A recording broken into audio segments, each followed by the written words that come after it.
1 Corinthiens, chapitre. Aujourd'hui, on va essayer d'aller vite. On ne va pas lire tous les versets. Peut-être on peut lire tous les versets.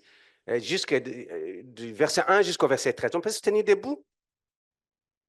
Ça fait presque 5 dimanches, 6 dimanches, je pense, qu'on est en train de partager sur tout ce qui est en rapport avec le Saint-Esprit.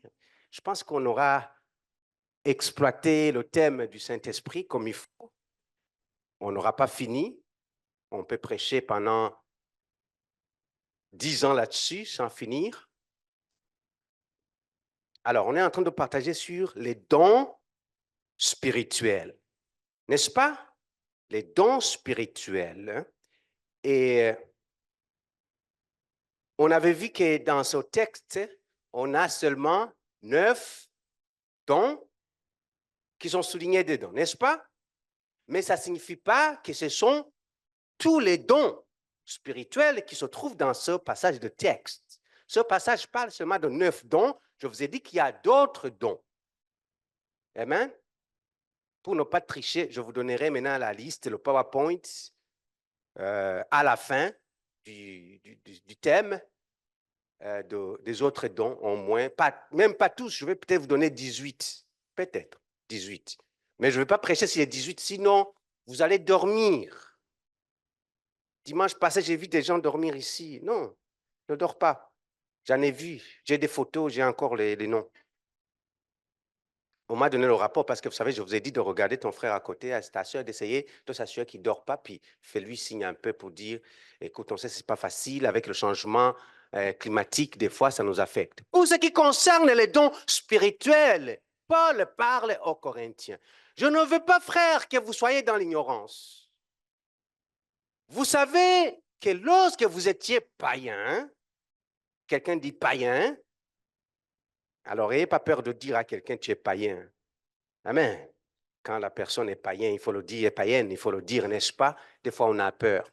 Vous vous laissiez entraîner vers les idoles muettes, selon que vous étiez conduit. C'est pourquoi je vous déclare que nul, s'il parle par l'Esprit de Dieu, ne dit Jésus est anathème. Ça signifie quoi, anathème? Ah, les francophones qui ont été à la garderie française. Amen. Jésus est maudit ou tout ce que vous voulez. Alléluia. Et que nul ne peut dire Jésus est le Seigneur si ce n'est pas le Saint-Esprit. Donc, ça dit, toi, ce matin, quand tu as dit, chanté, tu as dit Jésus-Christ est Seigneur, c'est que c'est le Saint-Esprit qui t'a permis de le dire. Il y a diversité de dons, mais le même esprit. Diversité des ministères, mais le même, l'autre verset qui suit, diversité d'opérations, le même Dieu qui opère tout en tous.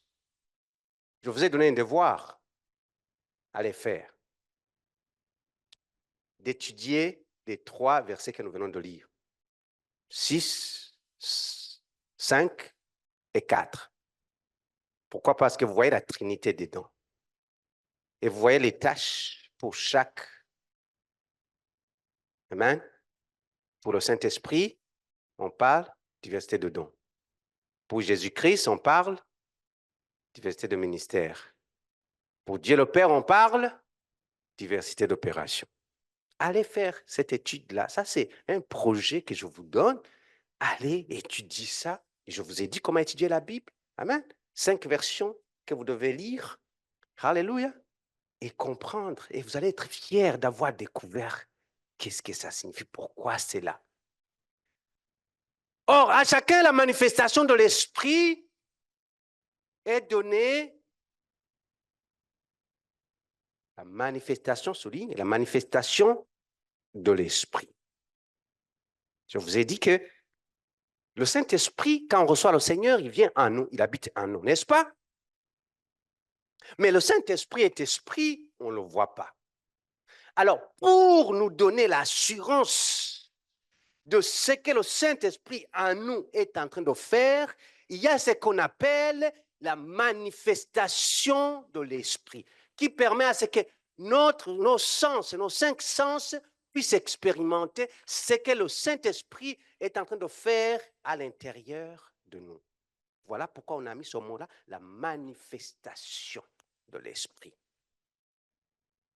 Donc, on a les dons, on ne le sait pas, mais le Saint-Esprit permet maintenant à ce que ces dons-là puissent se manifester pour avoir la confirmation que le Saint-Esprit est à l'œuvre dans notre vie. En effet, à l'un est donné par l'Esprit une parole de sagesse, à un autre une parole de connaissance, selon le même esprit, à un autre la foi, par le même esprit, à un autre le don de guérison, par le même esprit, à un autre le don d'opérer des miracles, à un autre la prophétie, à un autre le discernement des esprits, à un autre la diversité des langues, à un autre l'interprétation des langues. Un seul et même esprit. Il n'y en a pas deux.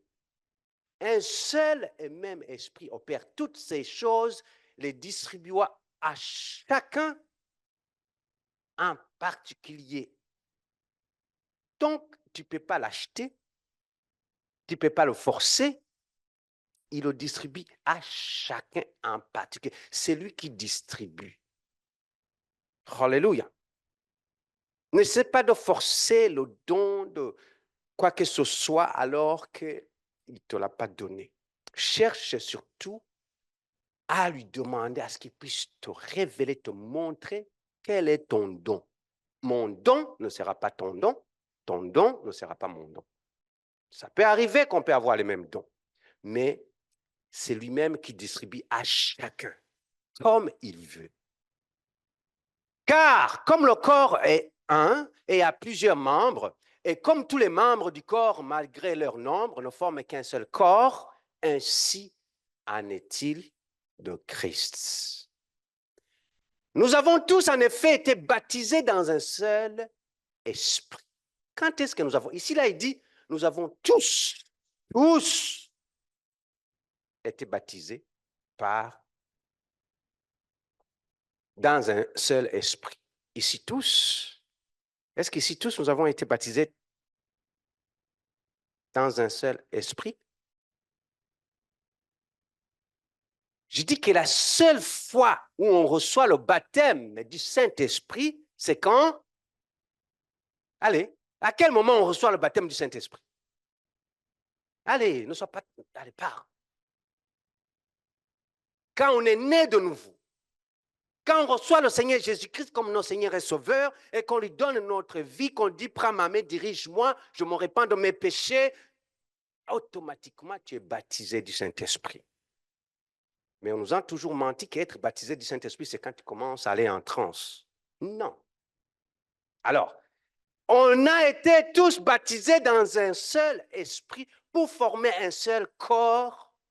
Donc, en d'autres termes, celui qui n'a pas été baptisé dans l'esprit ne fait pas partie du corps. Soit juif, soit grec, soit esclave, soit libre, ou je ne sais pas, n'importe quoi que vous voulez, nous avons tous été abreuvés d'un seul esprit. Tendre Père, merci encore une fois pour cette opportunité que tu nous donnes d'être dans ta présence. Nous sommes tes enfants et nous voulons comprendre qu'est-ce que tu as mis dans ta parole comme nourriture pour nous. Une maman donne à manger à son enfant. L'enfant doit ouvrir la bouche pour manger et avaler. Père, je sais que tu as une bonne nourriture pour nous, mais Saint-Esprit, aide-nous à ouvrir la bouche et avaler ce que tu as à nous donner. Guide-moi comme tu veux, au nom de Jésus. Amen. Vous pouvez vous asseoir dans la présence de notre Seigneur. Alléluia. Alors, nous avons commencé à voir les différents dons. Et la fois passée, on a vu, je pense, on a commencé par le don, le premier don qui est le don de la parole de sagesse, n'est-ce pas? Après, c'était la parole de connaissance qu'on a vue. Est-ce qu'on a vu autre chose après, non? Non, oh là là, on a du travail à faire. OK? On a du travail à faire. Juste dans une phrase, la parole de sagesse et la parole de connaissance, on a vu que souvent, ils sont interchangeables des fois, mais nous avons vu qu'il y a une différence. C'est que la parole de sagesse et la parole de connaissance, la parole de connaissance fait quoi? Nous donne... Non, la parole de connaissance était informative. Et la parole de sagesse est directive. Ça, là, c'est une seule phrase qui peut résumer la différence des deux. Donc, la parole de connaissance va te donner l'information et la parole de sagesse va te dire quoi faire avec l'information. Que Dieu vous bénisse. Alléluia. On va voir aujourd'hui le prochain. Et écoute, je pense que j'ai déjà prêché sur ça pendant peut-être 5-4 dimanches, mais on va essayer de résumer. Le don de la foi. Amen. Le don de la foi. Quelqu'un dit don de la foi. En passant, dimanche passé, j'ai eu à discuter avec quelqu'un ici qui m'a dit, mais on n'est pas encore rendu là sur le don de la prophétie. Ça, c'est un don que je vais m'attarder un tout petit peu là-dessus parce qu'il faut qu'on fasse attention. C'est le don qui, des fois, sème beaucoup de problèmes. Il a dit, mais c'est quoi alors la différence entre le don de la prophétie puis la prophétie? Dans tous ces dons-là que nous sommes en train de voir, il y a une différence entre prophétiser et avoir un don de prophétie. Le don de prophétie s'utilise, c'est-à-dire tu as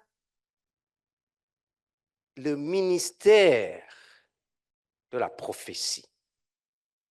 C'est-à-dire tu as un travail, si je peux utiliser le mot, à temps plein dans le corps de Christ pour exercer ce ministère-là. Mais ça ne signifie pas que dans une situation quelconque, Dieu peut te donner une prophétie pour une situation, pour une personne en particulier, pour ta soeur, ton frère. Mais ça ne fait pas de toi automatiquement un prophète. Amen. C'est bon? Good. Alors, le don de la foi. La foi, nous dit dans Hébreux chapitre 11, verset 1, vous connaissez très bien ce passage. On dit la foi est une ferme assurance des choses qu'on espère, une démonstration de celles qu'on ne voit pas. La Bible sommaire dit comme ça, il dit que la foi est une façon de posséder ce qu'on espère. C'est un moyen d'être sûr des réalités qu'on ne voit pas. Amen. Je vais y aller rapidement sur ce don-là parce qu'on a déjà enseigné là-dessus et on pourra y revenir si vous voulez. Je me dis qu'à ce temps-ci, vous connaissez pas mal là-dessus, pas mal de choses. Quand on parle de la foi, et automatiquement, on se réfère à ce qu'on appelle dans la Bible les pères de la foi. Hébreux 11 est votre devoir de cette semaine. Et ça fait 3 semaines, à chaque fois, je vous donne un devoir. Et cette semaine qui vient de finir, vous aviez un devoir de lire. Quel chapitre?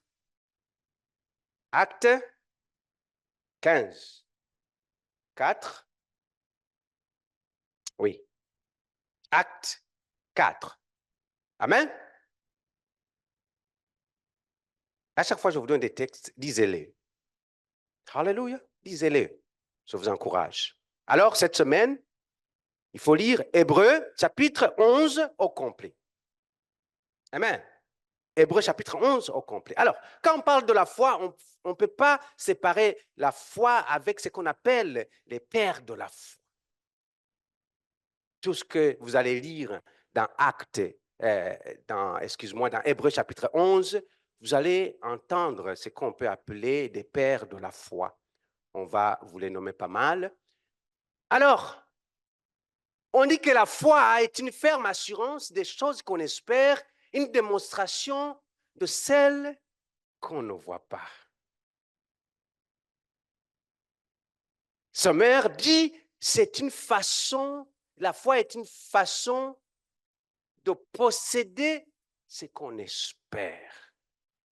Posséder ce qu'on espère. Ça devient un peu comme contradictoire. Mais on l'espère, tant qu'il n'est pas là, mais on le possède, alors qu'on l'espère. Humainement, c'est difficile à comprendre. Je le possède, mais je ne l'ai pas.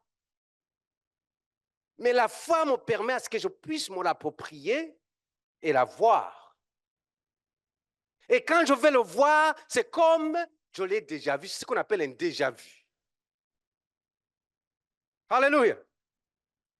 Il y a cette histoire que vous avez sûrement déjà entendu, je pense que c'était un groupe de personnes, de chrétiens ou dans une église, je ne sais pas. Ils se sont mis à prier pour que la pluie tombe. Pour la pluie. Et je ne sais pas si c'était dans une cellule, je ne sais pas. Je l'ai entendu comme ça, vaguement. Et quand c'était le moment de sortir, il y avait tout le monde, il y avait des adultes, les enfants. Ils sont partis dehors. Et quand ils sont partis dehors, il y avait un petit enfant qui était avec eux dans la prière. L'enfant est parti chercher un parapluie et est sorti avec un parapluie. Et pendant qu'ils étaient dehors, l'enfant regardait tous les adultes qui étaient là, qui étaient dehors, pendant qu'ils partaient. Mais l'enfant a dit, mais attends, voyons, il y a un problème, vous n'avez pas de foi. On vient de prier pour que la pluie tombe. Et vous sortez dehors comme si la pluie ne va pas tomber. Moi, je suis avec le parapluie parce qu'on a prié pour, et la pluie est en train de tomber. Et l'enfant sort avec le parapluie. La foi. Posséder ce qu'on espère. Tu l'as déjà pendant que ce n'est pas encore là. Ce petit enfant-là, sa foi était inébranlable. C'est que la pluie, dès que je quitte d'ici, on a déjà prié, la pluie est en train de tomber. Je vais avec le parapluie. Souvent, nous, les adultes, nous sommes notre propre blocage de notre foi. Parce qu'on a trop d'informations erronées.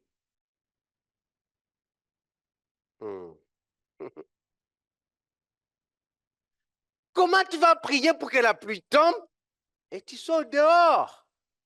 Comme si c'est le gros soleil, pas de parapluie. C'est ce qu'on appelle manque de foi. Ça va vous bousculer. Ça va vous bousculer.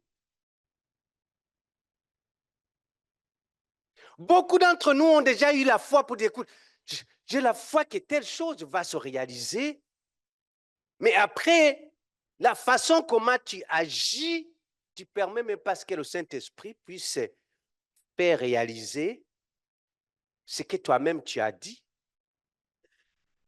parce que tu ne vas même pas le reconnaître.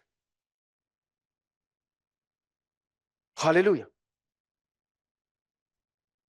Quand tu as le don de la foi maintenant, ceci va à un autre niveau. Alléluia.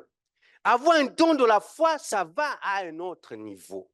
C'est-à-dire, c'est avoir une foi qui va déplacer des montagnes. Il y en a cela que Dieu a fait grâce d'avoir un don de foi. Quand vous lisez dans Hébreux chapitre 11, tout le monde ici connaît Noé, n'est-ce pas? Noé a passé 120 ans. Écoutez-moi bien cette fois. Noé a passé 120 ans à construire un immense bateau, alors que jusque-là, la pluie n'existait même pas. Attends. Ça, c'est le don de foi. Maintenant, là, tu vas voir que peut-être ce que toi, tu appelles que tu as un don de foi, que c'est peut-être pas ça. Je vais répéter ce que je viens de dire. Noé a passé combien d'années? Combien d'années? À faire quoi? À construire un immense... Non, ce n'était pas une pirogue. Une pirogue de 3-4 personnes. À construire un immense bateau pour une pluie, excuse-moi, qui n'existait même pas. 120 ans. Je le possède. J'ai la foi. Mais pendant 120 ans, j'ai la foi. 1 an, j'ai la foi. Je vais chercher le bois. Ça fait 2 ans, j'ai la foi. Le déluge arrive. Ça fait 6 ans. Oui, j'ai la foi. Le déluge arrive. Ça fait 15 ans. Oui, on se rapproche. J'ai la foi. Ça fait 20 ans. On se rapproche. J'ai la foi. Ça, c'est le don de foi. Parce que c'était d'entre vous, même 1 an, vous fait perdre la foi. 1 an d'attente. Noé, 50 ans. Oui, j'ai la foi. Oh là là, oh, la pluie arrive. Apprêtez-vous là. Ça arrive. Je pouvais m'imaginer Noé, ce qui était avec lui, comment il se moquait de lui. 80 ans. Oh, j'ai la foi, je vais encore chercher du bois. La pluie arrive. 90 ans. Oh oui, la pluie est là. 100 ans. Les gens, ils vont t'appeler un fou.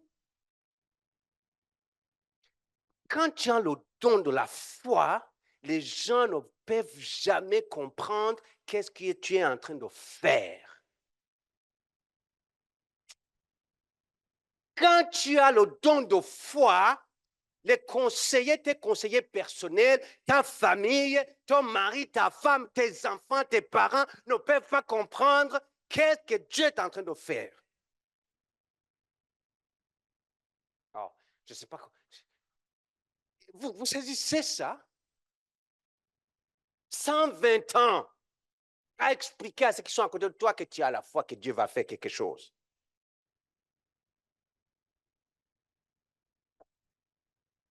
Mais pourquoi tu cherches à expliquer maintenant, juste pour des choses de 2 mois, tu cherches à expliquer aux gens pour qu'ils comprennent? Juste pour des choses de 2 mois. Pourquoi tu cherches? Si tu veux les expliquer pour des choses de 2 mois, maintenant, qu'est-ce qui va arriver quand ça va être 5 ans? Quelqu'un dit, j'ai la foi. Il faut dire que tu as la foi, il faut avoir cette foi. Il ne faut pas le dire pour le dire. Alléluia. Posséder ce qu'on espère. Je ne l'ai pas encore aujourd'hui, mais dans mon esprit, il y a une semence que le Saint-Esprit a plantée, qui est en train de pousser et que les gens de l'extérieur de moi ne puissent pas voir, ne puissent pas comprendre, parce que ce que Dieu va faire avec moi, il n'y a personne que Dieu l'a confié. C'est juste à moi. Ça prend une foi. Quand on parle d'Abraham, le père de la foi, ça prend une foi, être comme Abraham, avoir une femme de 90 ans et espérer et posséder les enfants. Pas 1 ou 2. Parce que souvent, quand on a l'âge avancé, on va dire, OK, peut-être il peut me donner un enfant, puis ou 2.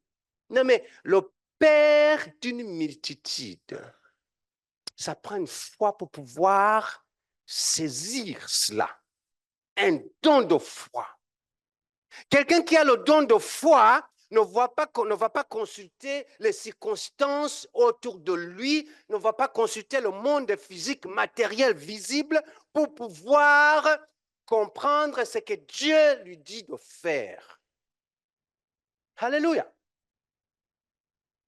Ah, je ne sais pas comment vous... non, je sens qu'il n'y a pas, vous n'êtes pas en train de saisir. Alléluia. Quand on dit que Abraham, le père de la foi, parmi vous ici, qui aimerait être dans la maison d'Abraham? Celui qui n'hésite pas de prendre son fils et l'amener avec un couteau pour l'égorger parce que Dieu lui a dit. Qui aimerait être dans la maison d'Abraham ici? Je pense que tout le monde ici, vous allez dire, lui, la maladie mentale, il faut faire attention. Il va t'amener, il va t'égorger parce qu'il va dire que Dieu lui a dit. La maladie mentale. C'était d'entre vous. Vous dites que vous avez la foi et vous avez même les difficultés. Alléluia.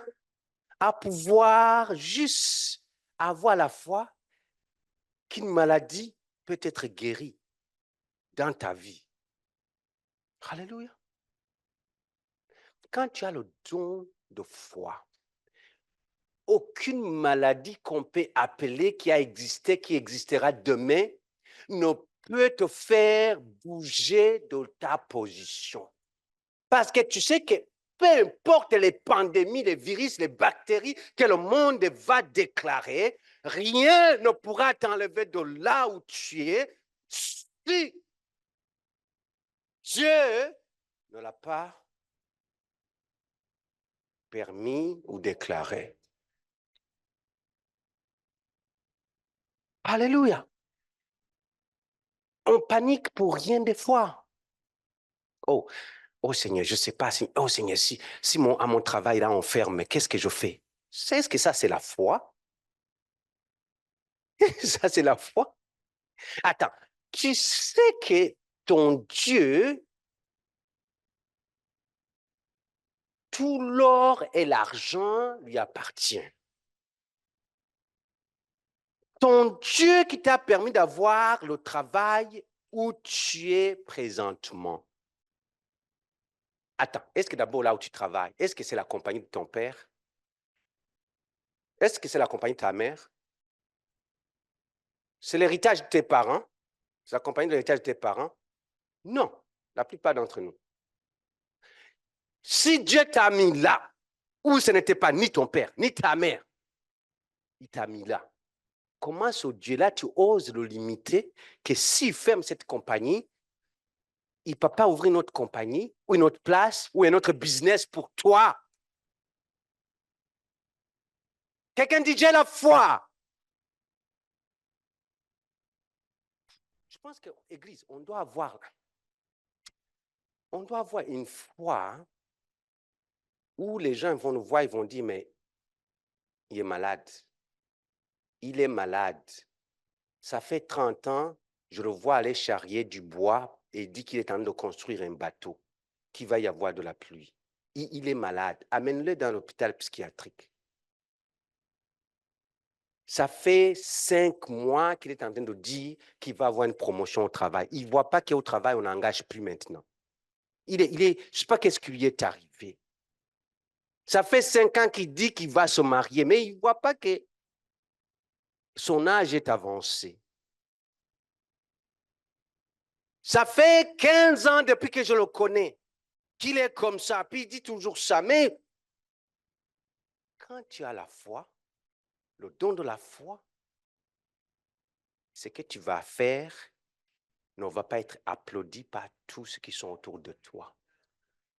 Si ce que tu fais est applaudi par tous ceux qui sont autour de toi, il n'y a pas de foi dedans. Alléluia. Quand tu as la foi, tu vas dire, je vais faire mon diplôme en médecine pendant que tu es en train d'échouer tes mathématiques 101.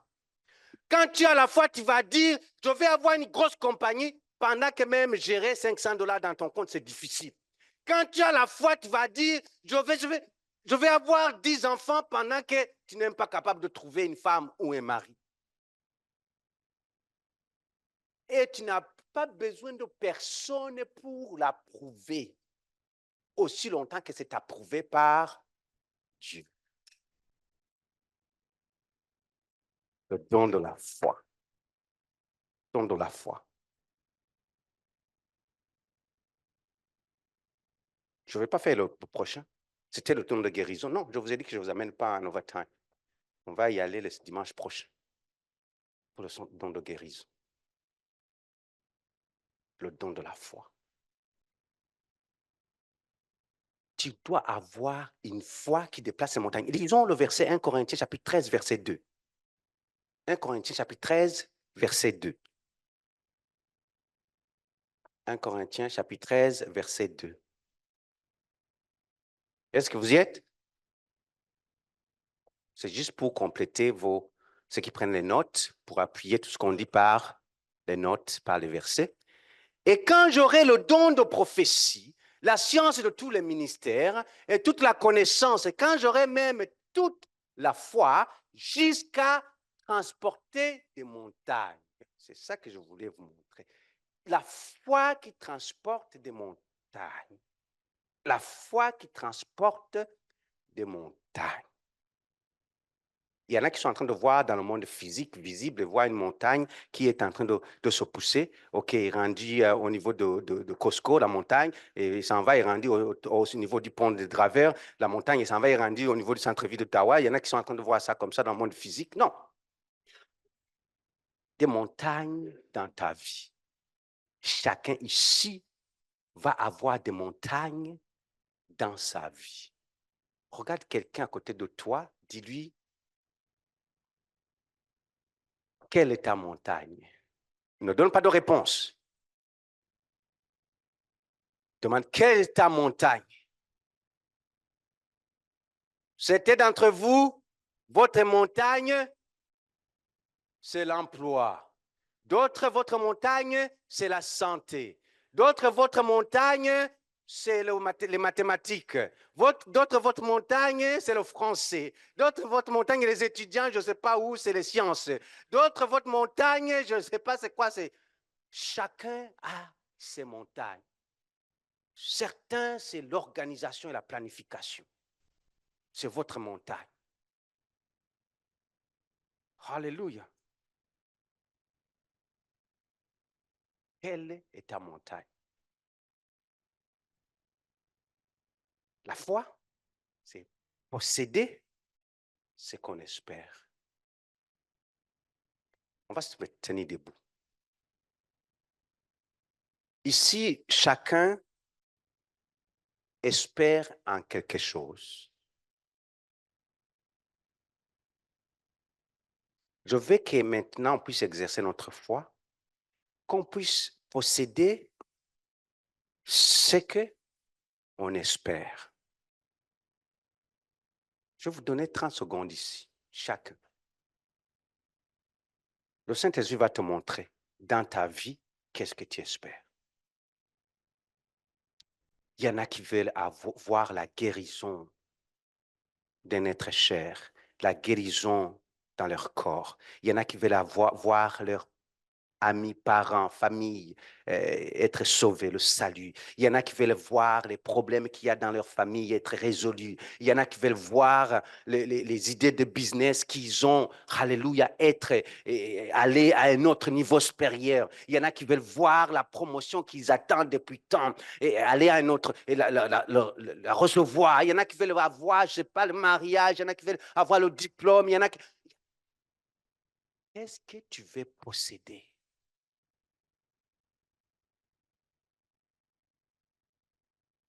Tu vas dire, Seigneur, je veux une foi comme la foi de Noé, d'Abraham.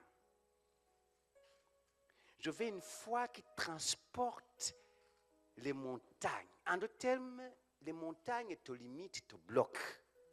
Mais je veux une foi qui enlève toute limite qui est sur mon chemin. Que je puisse voir et posséder ce que j'espère alors que je ne l'ai pas encore.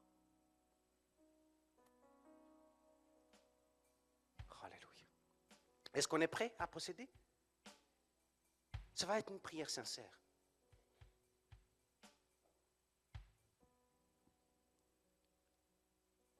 Père, allez, je vous demande maintenant, ouvre ta bouche. Tranquillement, dans toute sincérité devant ton Dieu, tu connais ce que tu veux posséder. Est-ce que c'est un diplôme? Est-ce que c'est réussir un cours quelconque à l'école? C'est une promotion au travail? C'est le changement de carrière? C'est se lancer en business? C'est aller à un autre niveau que toi, tu vois, tu es bloqué, mais tu veux aller à ce niveau-là que tu vois, mais tu ne sais pas comment. C'est ta famille. C'est quoi que tu veux? C'est quoi que tu espères, mais que tu veux voir maintenant? Et quand tu vas prier, je ne veux pas que tu pries comme c'est quelque chose de l'avenir, mais tu vas prier comme c'est quelque chose que tu as maintenant. Et seulement que tu demandes à Dieu de te donner la grâce de bien visualiser cela, de bien comprendre et saisir tout spirituellement. Alléluia. Est-ce que tout le monde est prêt? Fais ta prière comme tu veux. Il n'y a personne qui va te guider. Tu es la personne qui est bien placée pour prier pour toi-même, pour exercer cette foi. Père céleste, je viens devant toi en tant que ton fils que tu as créé. Je suis l'œuvre de ta création. Au nom de Jésus, je viens devant toi car je ne sais pas quoi faire sans toi. Je sais qu'éternel Dieu, j'ai la foi. Mais ma foi est troublée des fois par le monde qui m'entoure. Ma foi est troublée par les nouvelles autour de moi. Ma foi est troublée par les situations politiques, économiques dans le pays où je vis. Ma foi est troublée par des situations familiales. Ma foi est troublée par mon enfance, ce que j'ai vécu mon passé. Ma foi est troublée par ce que les amis me disent. Mais éternel Dieu, je mets tout ça de côté. Comme Abraham a décidé, alléluia, alléluia, comme quoi il va avoir un enfant alors qu'il voyait que c'était impossible. Il a dit seulement, je le reçois. Et il a vu s'accomplir. Comme Noé qui a fait pendant 120 ans construire un bateau alors qu'il n'y avait même pas de pluie. Et il a dit, je vais le construire, il a construit. Et ça s'est réalisé. Je viens devant toi avec cette foi qui transporte les montagnes. Montagne devant moi qui me bloque, montagne devant moi qui me parle des idées secondaires qui viennent enlever ma ferme assurance. Je déclare que ce qui est devant moi, je le reçois. Je le possède maintenant, je le possède, je le possède. La santé que tu as mis devant moi, je la possède maintenant. Alléluia. La réussite dans mes cours, je la possède maintenant. Alléluia. La réussite dans mes affaires, je la possède maintenant. Au nom de Jésus. La réussite dans mon couple, je la possède maintenant. Alléluia. Je déclare que toute langue qui s'élève contre moi, toute action diabolique, démoniaque qui est faite dans le monde invisible contre moi pour m'empêcher de posséder ce que Dieu a préparé pour moi avant la fondation de ce monde, je déclare que je le reçois. Je déclare que je le reçois. Mes pensées sont soumises à toi maintenant, éternel Dieu de gloire. Mes pensées négatives sont soumises à toi. Car tu es mon salut, tu es mon sauveur, tu es mon sauveur, tu es mon sauveur, tu es mon sauveur, tu es mon sauveur, tu es mon sauveur. Toute parole qui est rentrée dans ma tête, dans mes oreilles, pour me décourager, pour me dire que non, ça ne sera pas possible. Non, tu ne peux pas y arriver. Non, tu es ceci. Non, tu es noir. Non, tu viens d'une famille pauvre. Tu ne pourras jamais aller nulle part. Non. Au nom de Jésus, je refuse cette pensée qui vient dans ma tête. Je déclare que la foi que j'ai est une foi qui va transporter tout blocage devant moi, tout défi devant moi, toute personne qui vient me décourager. Car toi, Seigneur, je sais que tu réponds, non pas à mes émotions, mais que tu réponds à la foi ferme. Merci Car aujourd'hui, je possède ce que j'espère. Je possède ce que je n'ai pas encore vu. Quand je vais le voir, ça sera l'accomplissement ou la double confirmation de la foi que j'avais. Car je l'aurais déjà possédé avant de la voir. Au nom puissant de Jésus. Au nom puissant de Jésus. Amen. Amen. Amen. Que Dieu vous bénisse. Ma prière ce matin, c'est que l'Éternel vous transporte dans une autre dimension spirituelle pour vivre une relation personnelle avec lui, afin qu'il vous montre dont il est capable dans votre vie. Parce que c'est là où il y a le blocage. Cette semaine, disait ce passage dans Hébreux chapitre 11. Et cette semaine, vendredi, ça sera une journée où nous allons mettre la foi à l'épreuve, dans la prière. Je vais être là, ça va être moi-même qui va diriger, qui va diriger la prière. Sois là ce vendredi, à partir de 19h. Amen. Même si tu viens pour 20 minutes, viens pour 20 minutes. De 19h jusqu'à 20h30, sois là, vendredi. On va mettre notre foi à l'épreuve. Que Dieu Tout-Puissant, le Dieu d'amour qui nous aime tant, qui vous comble de son amour, et que la grâce, la paix, la joie de notre Seigneur Jésus-Christ soit votre partage, et que la communion du Saint-Esprit vous accompagne dans vos maisons, dans vos familles, dans vos foyers. Au nom de Jésus. Amen. Amen. Amen. Soyez bénis. Saluez-vous les uns les autres. Bon dimanche.